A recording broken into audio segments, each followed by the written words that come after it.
আমি জানি তোমরা আমাকে দেখে ভয় পাও। আমি সুবোধ ধ্বংস করতে চাই না।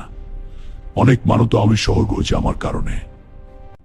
আমি এই খাঁচায় থাকার যোগ্য, দানবদের বাইরে থাকা উচিত নয়। আমি কোনো হিরো নই, আমি শুধু একটা দুর্যোগ। আমি দুঃখিত। আমি তোমাদের সুরক্ষা দিতে চেয়েছিলাম, কিন্তু আমি শুধু ভয় দিয়েছি। আমাকে ক্ষমা করো।